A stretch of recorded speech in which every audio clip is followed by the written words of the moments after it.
you're going to have to come back to the table with $4 trillion worth of cuts, like it or no.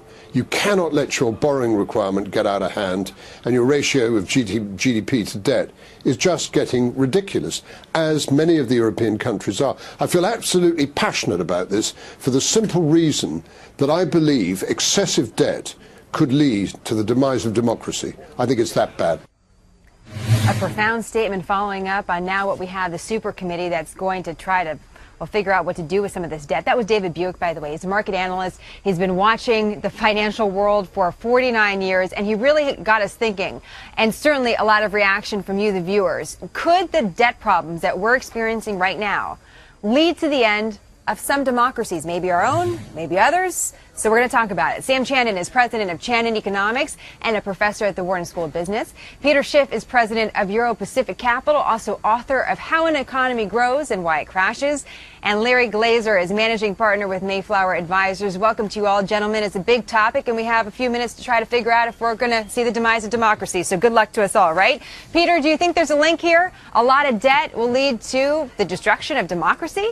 Well, absolutely. You know, the framers of our Constitution warned about the perils of democracy when they established our country. That's why we were established as a republic with a lot of safeguards to protect us from democracy. Unfortunately, a lot of those safeguards have been removed. And the problem is politicians, to get elected, promise people something for nothing. And we have created a dependent class, but we have borrowed all sorts of money to provide for it. Europe has made the same mistakes. And when you compound that with the fact that the U.S. and Europe, we decided, unfortunately, to bail out all the banks after the financial crisis, and now we assumed all that debt on top of the debt from the social welfare states, and governments are broke, and they have to level with the public and tell them that the gravy train is over. That's happening in Europe now. It's going to happen here in the United States, and I am afraid that we're going to have some very violent reactions by people in this country when they lose that something for nothing. And who knows what's going to happen. And, you know, we lose a lot of rights when there's a crisis. We lost a lot of rights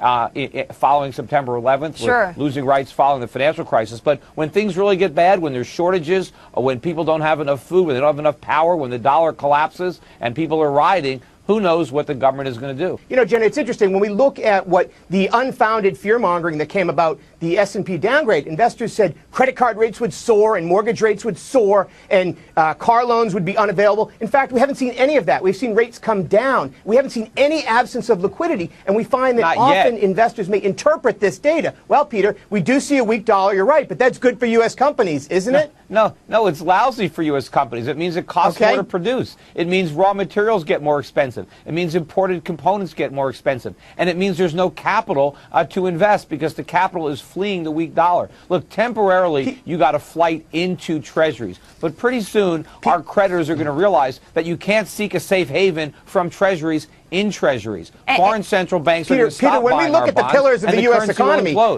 Yeah, in this case, democracy is the problem because our leaders want to get reelected. And so they don't want to do what's right for the country. Would you opt for a different system, though, Peter? I mean, is it a choice between democracy and something else? If we can go back to a Republican government, the way the framers envisioned it, if we went back to real money, if we were still on a gold standard like we were supposed to be, we wouldn't have all this debt. But the problem is we have voted ourselves into bankruptcy, and our elected leaders want to stay there. They don't want to be honest with the American public. They don't want to level with them and tell them that they have to stop spending and start saving, that we have to start producing and just not consuming, and that we can't have all these entitlements that have been promised. We can't have all the welfare benefits, the Social Security benefits, the Medicare benefits, that we can't look to government, that we have to look to ourselves and be responsible for ourselves. They don't want to say that. They want to get elected by promising a free lunch. Well, you know, there's no more food left.